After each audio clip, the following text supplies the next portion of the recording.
बोलो जयकारा। बोलो मेरे श्री गुरु महाराज की जय। श्री सतगुरुदेव भगवान की जय। श्री परमहंस दयाल जी महाराज की जय। श्री नगरी निवासी भगवान की जय। श्री सतगुरुदेव भगवान जी के प्रेमी, आइए शुरू करते हैं ध्यान। ध्यान का मूल अर्थ भीतर जाना। समस्त ब्रह्मांड की संरचना जो हम खुली आंखों से देखते हैं,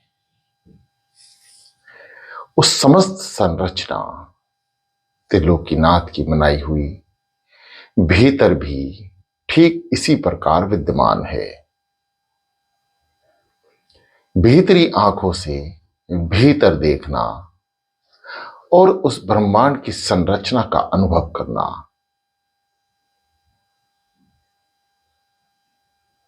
समस्त ब्रह्मांड को भीतर लेके जाना और उसका गहन अनुभव ध्यान। क्या स्पष्ट शब्दों में समझें? निराकार से साकार की ओर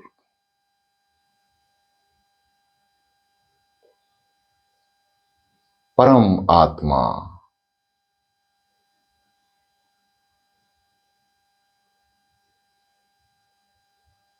भीतर का ज्ञान, भीतर का ध्यान।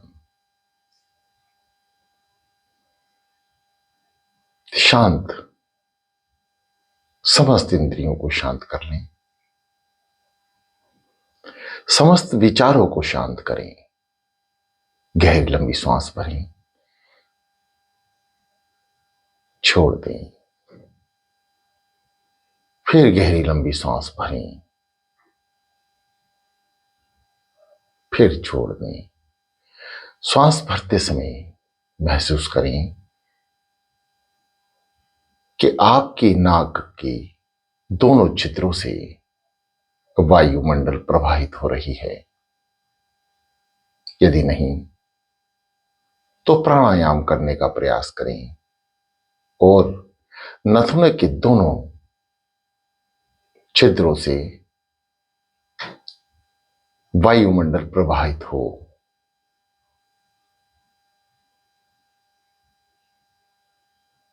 जब आप सांस भरेंगे तो आपको ये सब कुछ महसूस होगा।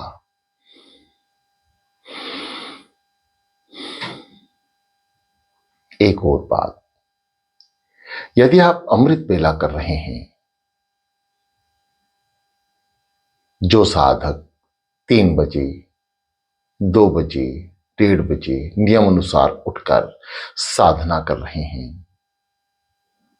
आप देखेंगे यदि आप स्वस्थ हैं तो आपका वायुमंडल जो भीतर से अंदर से बाहर और बाहर से अंदर आ रहा है, वह दोनों नथनों से चल रहा है। यह अमृत वेला का प्रभाव है। जो साधक देर से सो के उठते हैं, अमृत वेला नहीं कर पाते, वह भी अनुभव करेंगे कि उनकी श्वासें भी दोनों नथनों से नहीं चल रही। जैसे जैसे सूर्य नजदीक आता है, भोर होने लगती है या प्रातः होने लगती है, ये शारीरिक क्रियाएं भी प्रभावित हो जाती हैं। यदि हम अमृत वेला में उठ के स्नान करके सतगुरुदेव भगवान जी के समक्ष बैठते हैं तो श्वासों की क्रियाएं साधारणता बिल्कुल ठीक ठाक चलने लगती हैं और मन भी विशेष रूप से शांत हो जाता है। इसलिए प्रिय साधकों, सभी से निवेदन है कि मानुष्य जन्म मिला है, इसे व्यर्थ ना गवाएं।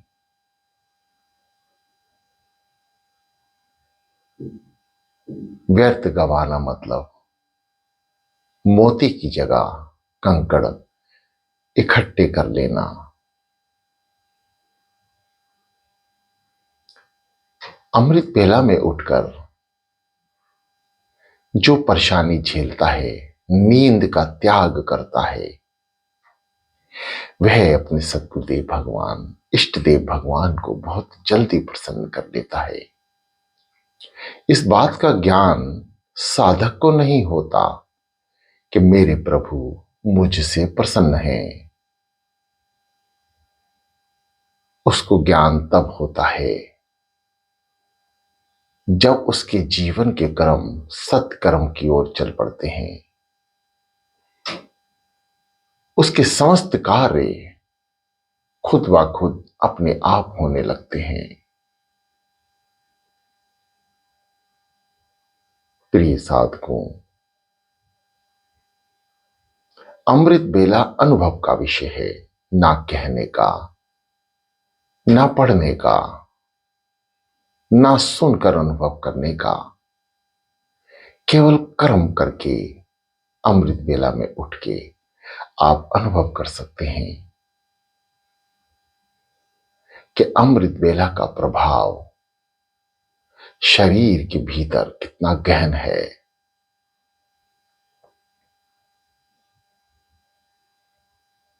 सावधान हो जाएं। दोनों हाथ ज्ञान मुद्रा में, आंखें कोमलता से बंद रखें। जब भी अमृत बेला में उठें, प्रथम ध्यान, शांत हो जाएं। किसी भी विचार को भीतर ना आने दें। शरीर को स्थिर करने का प्रयास करें। जो साधक लंबे समय से अमृत बेला कर रहे हैं, वह अनुभव करेंगे कि जैसे ही आप ध्यान में बैठते हैं, आपका ध्यान तुरंत लग जाता है। तुरंत आप भीतर उतर जाते हैं और आपका शरीर भी आपका संपूर्ण साथ देता है। किसी भी तरह से शरीर में कोई परेशानी नहीं रहती और आप स्वस्थ हैं। सबसे बड़ी पहचान। अमृत बेला में उठने वाला व्यक्ति कभी बीमार नहीं होता। अब वो चाहे मनुष्य हो या जानवर।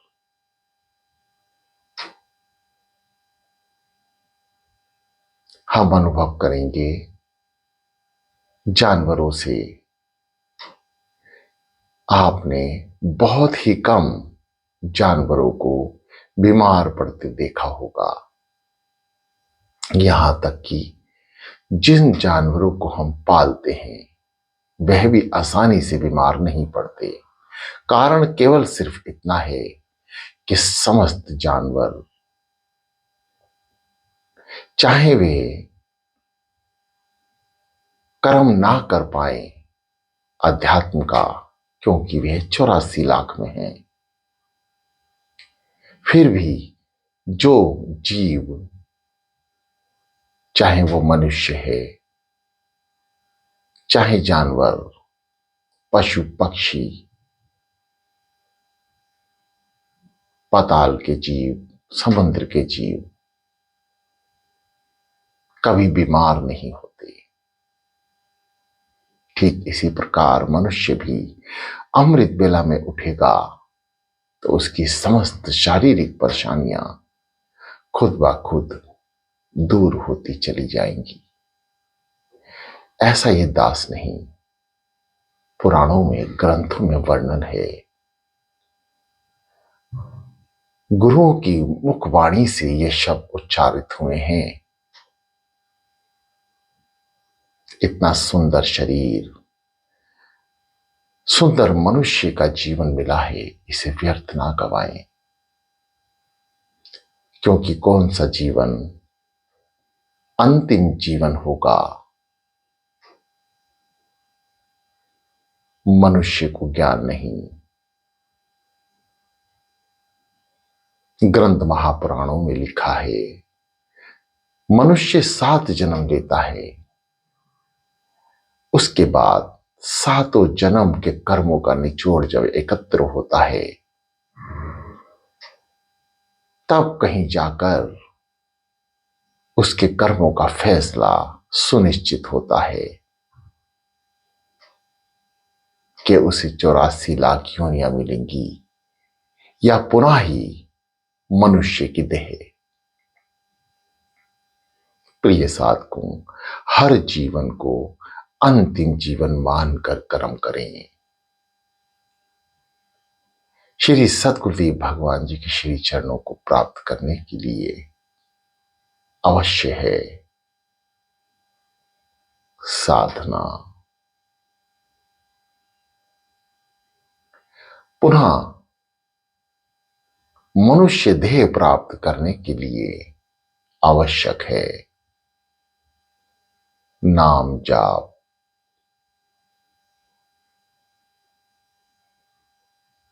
श्री सद्गुरुदेव भगवान जी के निज लोक गमन के लिए आवश्यक है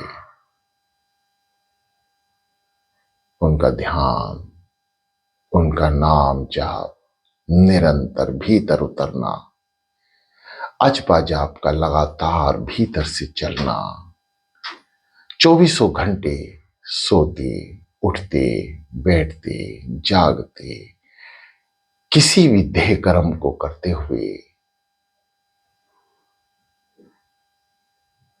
श्री सद्गुरुदेव भगवान जी के ध्यान में लीन रहना। गहरी लंबी सांसों के साथ नाम शब्द का उच्चारण। प्रथम ओम। श्री दादा गुरु महाराज जी फरमाते हैं, ओम। ब्रह्मांड की संरचना ओम से हुई और ओम महामंत्र वह मंत्र है जिससे समस्त सृष्टि की संरचना हो रही है। ओम जिसके एक शब्द में छुपा है समस्त ब्रह्मांड की मालिका। ध्यान, आंखें कोमलता से बंद, रीढ़ गर्दन सीधी, दोनों हाथ ज्ञान मुद्रा में एक साथ मिलके आप किसी भी स्थान पर बैठे हैं। यदि अकेले हैं तो 1 से 2 हैं तो एक ही स्वर में, एक मधुर स्वर में ओम शब्द का उच्चारण करेंगे 7 बार और पुनः श्री सद्गुरुदेव भगवान जी के नाम का उच्चारण साथ साथ करेंगे। गहरी लंबी श्वास भरते हुए ओम। कुछ पल रुकें, नाभि चक्र को दबाए रखें, धीरे धीरे श्वासों को मस्तिष्क यानी आज्ञा चक्र की ओर लेके जाएं। बंद आंखों की दोनों पुतलियों को तिलक स्थान पर ले जाके रोक लें। कुछ पल रुकें, मां जाने दें, यानी ओ भीतर, मां बाहर, ओ मां, ओ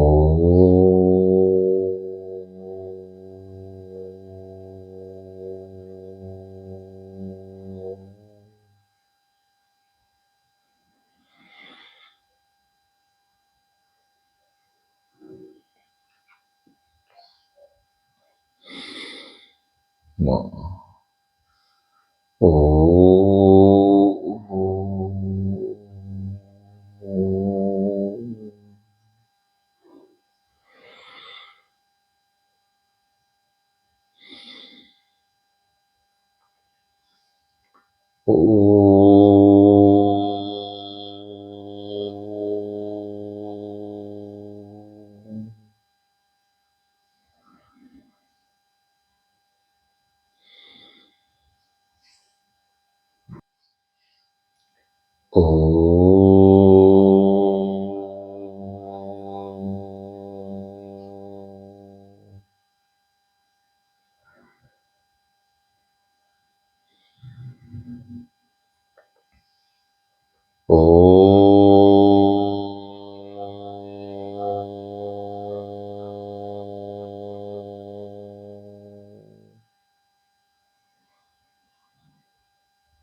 समस्त इंद्रियों को शांत कर लें।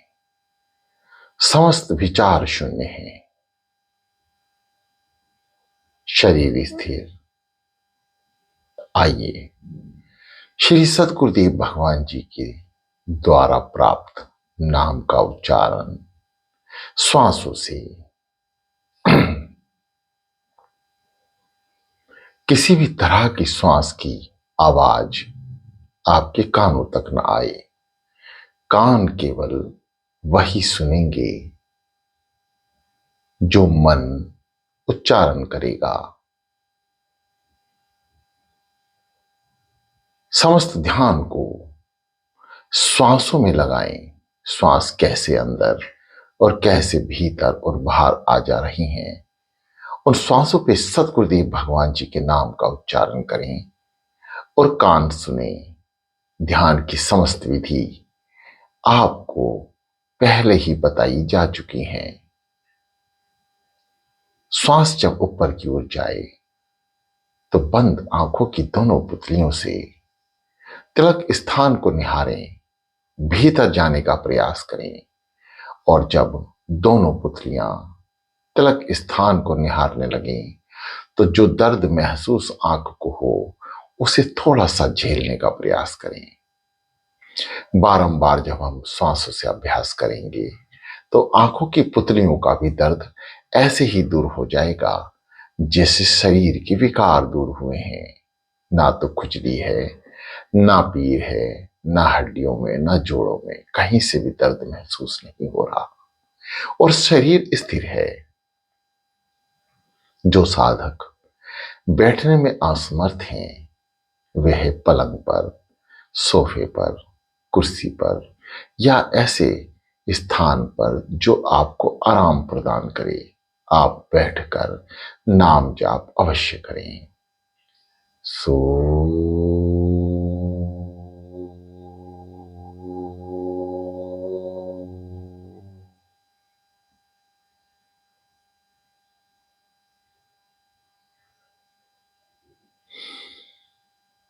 हम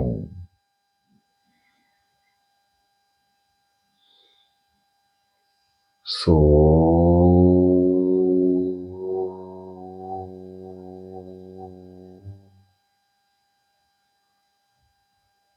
हम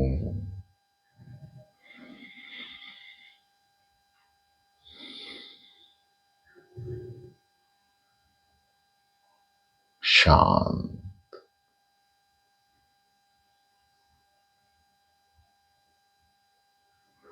सांसों पे सद्गुरुदेव भगवान जी का नाम और कान सुन रहे हैं, इसका विशेष ध्यान।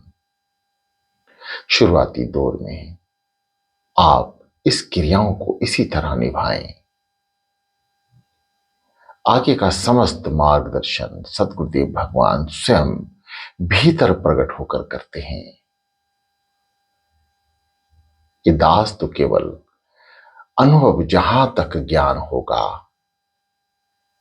श्री सद्गुरुदेव भगवान जी की कृपा से आपकी सेवा में है, बताता रहेगा। परंतु अनुभव तो निज होता है, अपना होता है। आपने क्या अनुभव किया ये आपको देखना है। आपका अनुभव आपका हमेशा साथ देगा, इसलिए स्वयं अनुभव करें, स्वयं भीतर उतरने का प्रयास करें, स्वयं साधना करें, स्वयं दर्शन करने का प्रयास करें।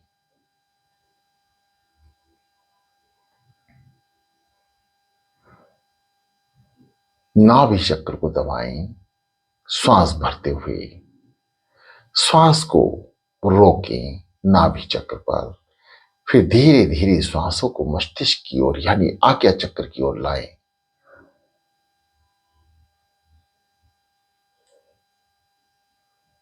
श्वासों के रास्ते में पड़ने वाले पड़ाव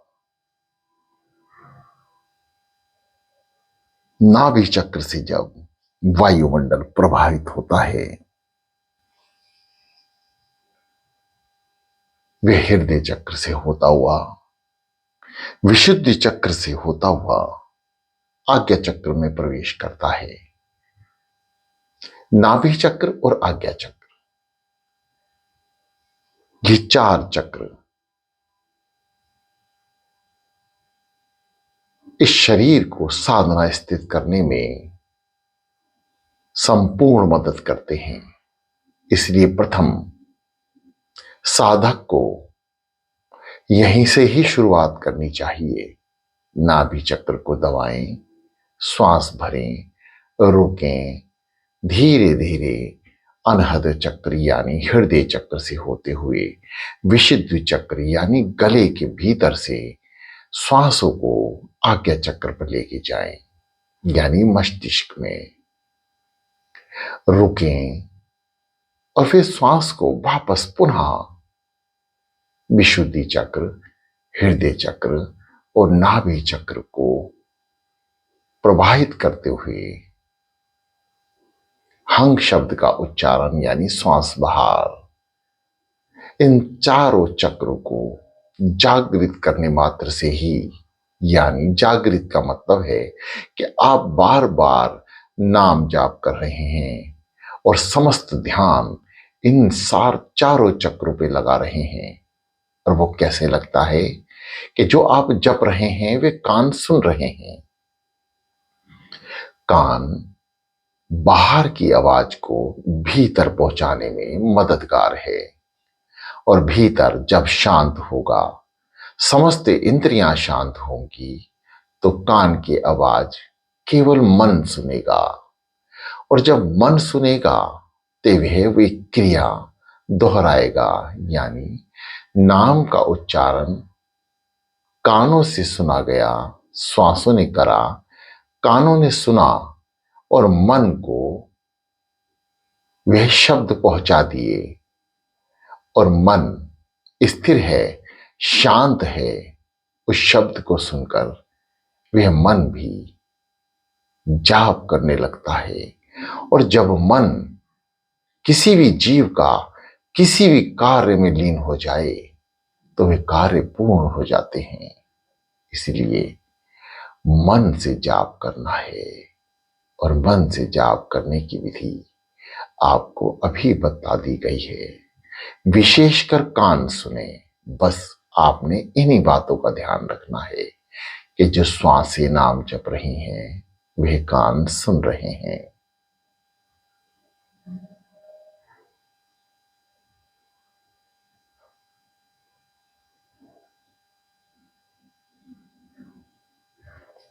शरीर के भीतर 7 चक्र हैं। सातों चक्रों में से 4 चक्र यदि जागृत करने में मनुष्य सफल हो जाता है प्रभु कृपा से, तो बाकी के चक्र भी धीरे धीरे कार्यरत हो जाते हैं और अंतिम चक्र सहस्त्र दल चक्र, जहां से अत्यंत साधना शांत हो जाती है, जहां ऋषि मुनि तपस्वी विराजते हैं। हम ग्रस्त जीवों का स्थान तो आज्ञा चक्र ही है। जो ग्रस्त जीवन से निर्वित होकर प्रभु स्मरण में लीन होते हैं वे सहस्त्र दल चक्र तक पहुंचने का प्रयास भी करते हैं और सदगुरुदेव भगवान जी उन पर दया भी करते हैं कि वह सहस्त्र दल चक्र तक पहुंचकर दर्शन कर सकता है त्रिलोकीनाथ महाप्रभु के सिंहासन पर विराजमान। उनका लोक कैसा होता है, वहां क्या क्रियाएं दोहराई जा रही हैं, कैसा लगता है जब आप इन गहराइयों के भीतर पहुंचते हैं, तो फिर इस संसार में आने को मन नहीं चाहता। वह भीतर का आनंद है जो प्राप्त होने लगता है।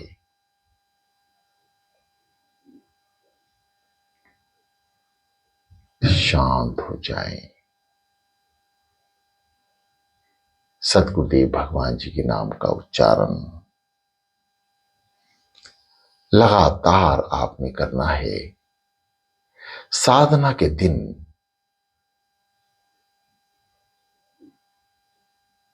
वैसे तो कोई विशेष नहीं होते, हमेशा ही साधना स्थित रहना चाहिए। विशेषकर जीवन भर अमृत वेला अपनाने वाले साधक जल्द ही साधना की गहन गहराइयों तक पहुंच जाते हैं और अलौकिक आनंद का अनुभव करते हैं।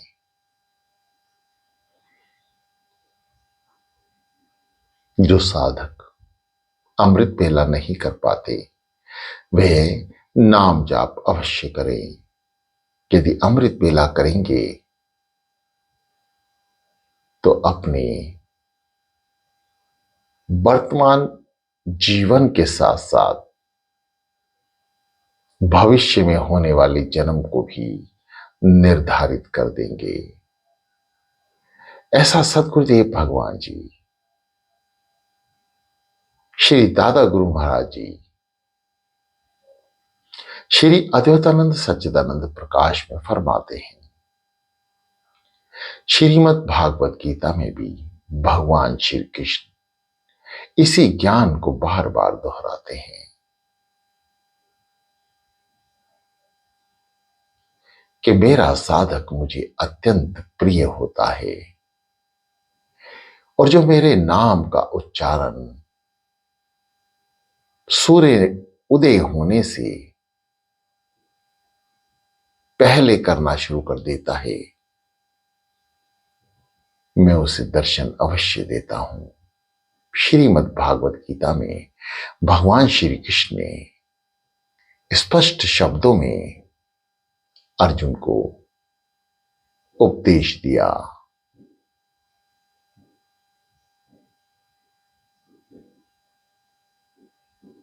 और आज यदि हम समस्त जीव कलयुग में रहने के बाद भी प्रभु स्मरण में लीन रहते हैं तो यह अर्जुन द्वारा मांगा हुआ वरदान है जो आज मनुष्य जीव को प्राप्त है।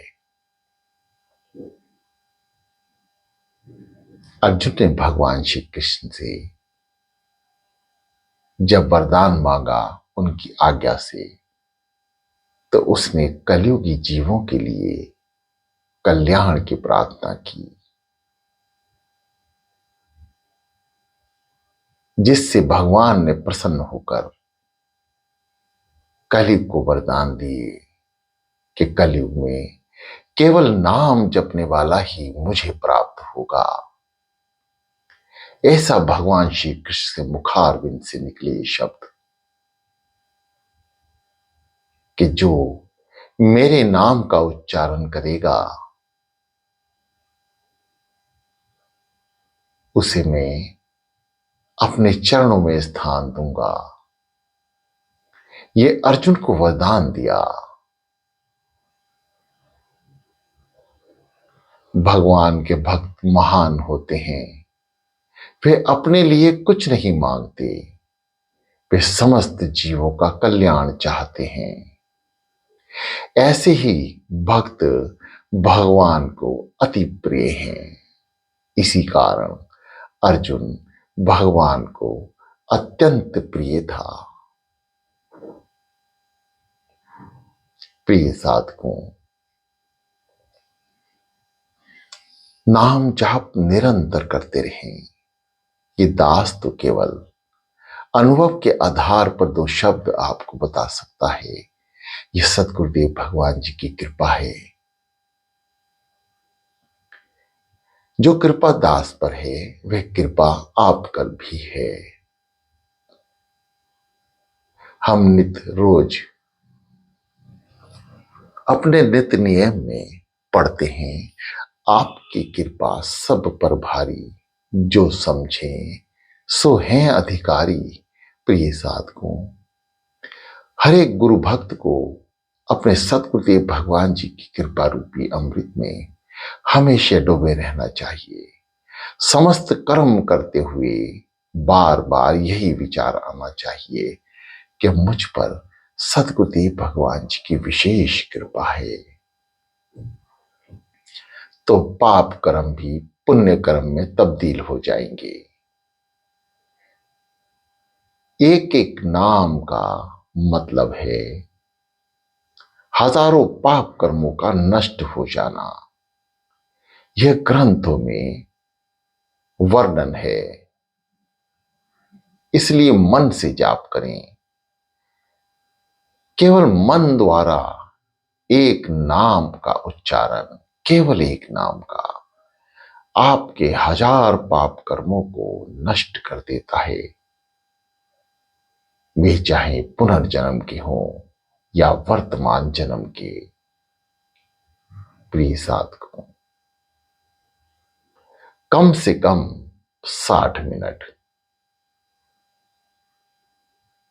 से 40 मिनट तक नित्य रूप अमृत बेला में उठकर नाम अवश्य जपें।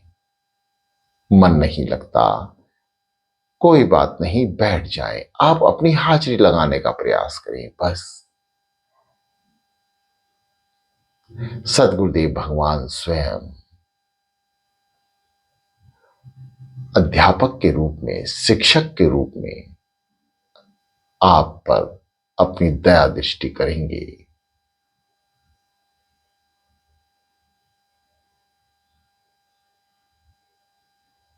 ये दास इतना ही आपके साथ रह सकता है। आप स्वयं अनुभव करना शुरू करें। इस मुख से निकले शब्द जब शांत हो जाएं, तो पुनः साधना स्थित रहें। शांत होकर नाम जाप करें। भीतर की गहराइयों का आनंद लेने का प्रयास करें। दर्शन करें बंद आंखों से। भीतरी दर्शन आपके जीवन में अभूतपूर्व बदलाव कर देंगे। बाहरी दर्शन भीतरी दर्शन में मददगार होते हैं। इसलिए जब भी आंख खोल के दर्शन करें तो उसमें भी मन को जोड़े रखें, ताकि आंख बंद करने के बाद वही स्वरूप आपके भीतर उतर जाए और नाम जाप करते करते वह स्वरूप भीतर प्रकट हो जाए। ऐसी कृपा सद्गुरुदेव भगवान जी से हमेशा मांगती रहनी चाहिए। हम मांगते क्या हैं? संसार। हम जब अपनी झोली फैलाते हैं तो केवल संसार मांगते हैं।